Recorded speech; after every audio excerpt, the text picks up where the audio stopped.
It's a great honor for me. I've been all over the country. Today we were in Maine and we were in New Hampshire, where we're doing amazingly well. We're doing well everywhere. A poll just came out. The Rasmussen poll, we're 2 points up nationally. We're going to do well.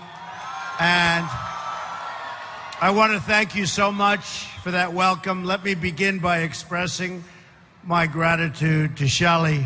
Great. Come here. Come. Great guy. Great guy. He's a good friend and a great guy. Thank you very much. Thanks. And your family is amazing. I want to thank you for putting together this incredible great guy. I want to thank you for putting together this incredible big fan. Let me start by stating right up front that if I'm elected president, the Indian and Hindu community will have a true friend in the White House. That I can guarantee you, that I can tell you. I'm involved in two massive developments in India, you probably know. Very successful, wonderful, wonderful partners, very beautiful. And I must say, I became involved because I have great confidence, and I have great confidence in India. Incredible people and an incredible country. So thank you very much. I was there 19 months ago and look forward to going back many, many times. Generations of Indian and Hindu Americans have strengthened our country and strengthened it like few people could ever even believe. Your values of hard work, education, and enterprise have truly enriched our nation, and we will be celebrating a Trump administration together. That I can tell you. Indian Americans have the highest rate of entrepreneurship and college graduation in our country. A Trump administration, that's pretty impressive, by the way. You don't hear that often, I will tell you. A Trump administration will massively lower taxes for our small businesses, eliminating job-killing regulations, and we will repeal and replace job-killing Obamacare, which is a disaster. But as we all know, we can't have prosperity without security, and that is why we appreciate the great friend India has been to the United States in the fight against radical Islamic terrorism, a word that our president doesn't even use. It's a word our president refuses to use. Hillary Clinton, as I call her, Crooked Hillary, does not use that term. India has seen firsthand the brutality of terrorism and cross-border violence, including the attacks in Mumbai. And I mean, look, Mumbai is a place that I love. It's a place that I understand. So for all of the people in Mumbai, the attack on Indian Parliament, absolutely outrageous and terrible. We will defeat radical Islamic terrorism.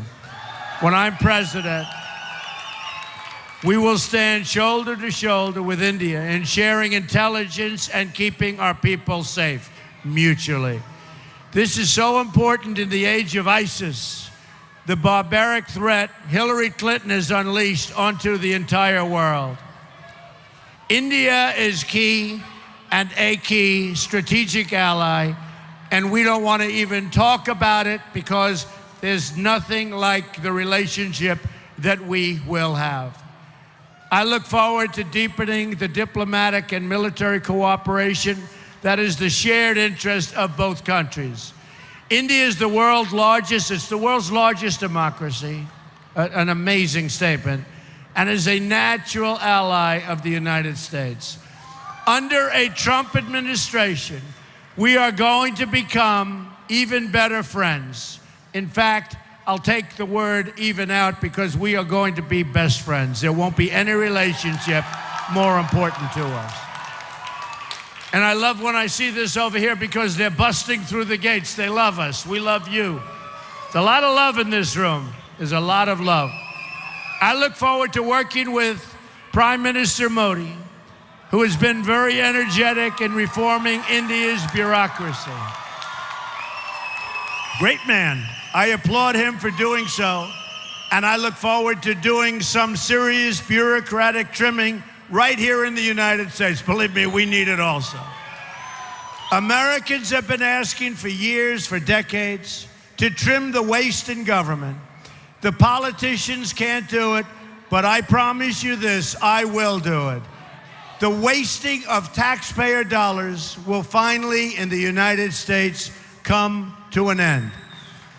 We're going to fix these bloated and corrupt bureaucracies. Hillary doesn't have the energy. She's right now resting. She's resting, waiting for the debate on Wednesday night. Did everybody see the last debate? That was an easy one. That was very easy. So, your great Prime Minister has been a pro-growth leader for India. He simplified the tax code and cut taxes, and their economy has grown 7% a year. Excellent. Our economy is practically not growing at all in the United States, just about zero, and with a very, very bad jobs report just this last Friday. We'll take care of that. But when I'm elected, we're going to start growing again and growing very, very fast. My reforms on taxes, trade, regulation, and energy will add at least 25 million new jobs in the next decade. We will make America the greatest place in the world to invest, hire, grow, and to create new jobs, new technologies, and entire new industries. First, we will cut taxes for all working and middle-class households in America. We're going to go to 7, and you know what we had? We had 7 brackets. We're going to bring it down to 3 brackets, with low-income Americans paying no income tax at all. There will be a massive tax simplification. We waste over $9 billion a year in tax code compliance. That ends under a Trump administration. Business tax reform is at the center of our plan. We have the highest tax rates anywhere in the world, 35%, and we're going to bring that down to 15%, which will make us one of the lowest tax countries in the world. That's good. You like that. He likes that. That's good. We will also have the largest regulatory reform in American history. Every year, over-regulation costs our economy $2 trillion a year and reduces household wealth by almost $15,000. I'm going to pause new regulations and ask my department heads to identify every useless or wasteful job-killing regulation, and they will be eliminated. It's a big problem in this country. Some of the very finest regulations will go, and they will go fast. The elimination of our job-killing restrictions on American energy will end. My pro-energy reforms will add at least 500,000 new jobs per year, lower the prices of your energy bills for all American households.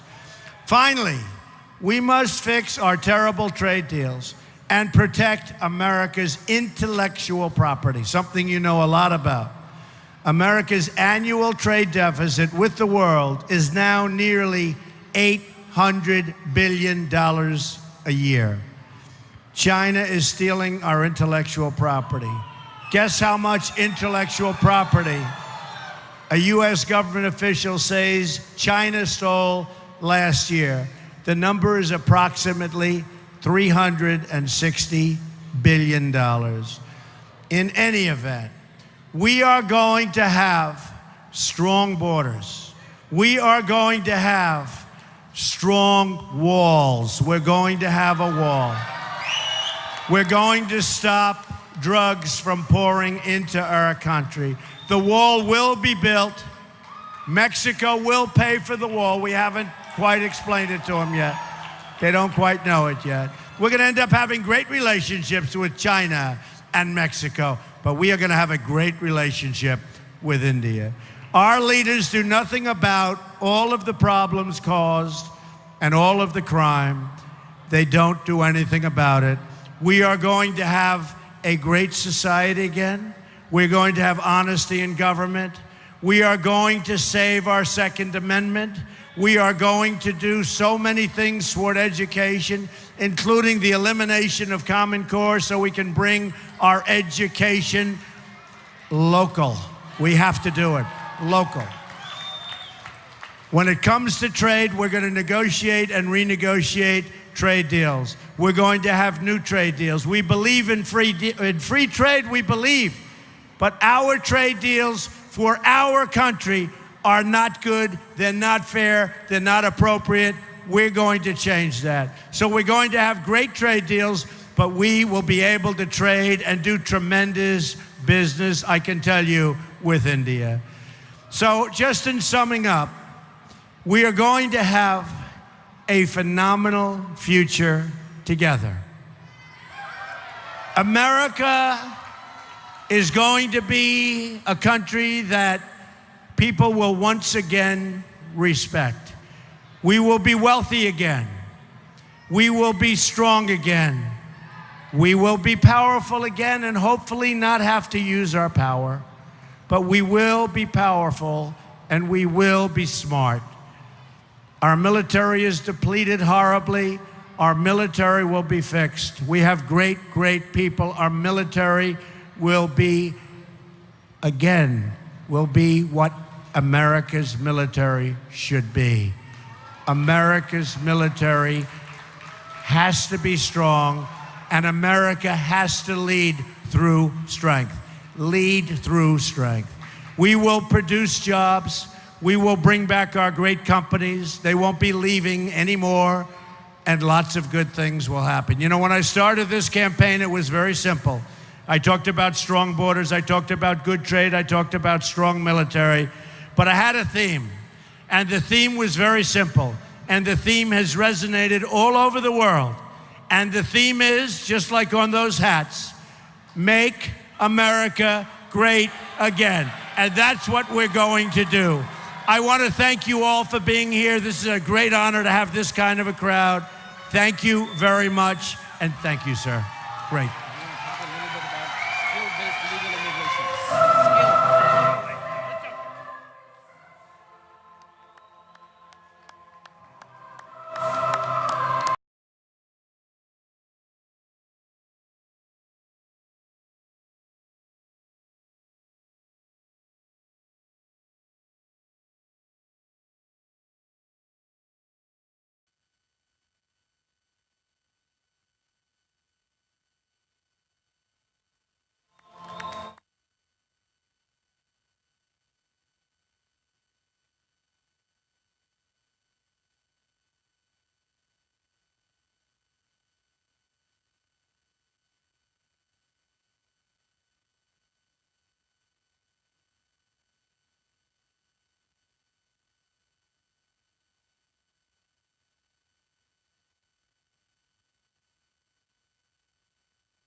We love the Hindus. We love India. Thank you. Thank you, everybody.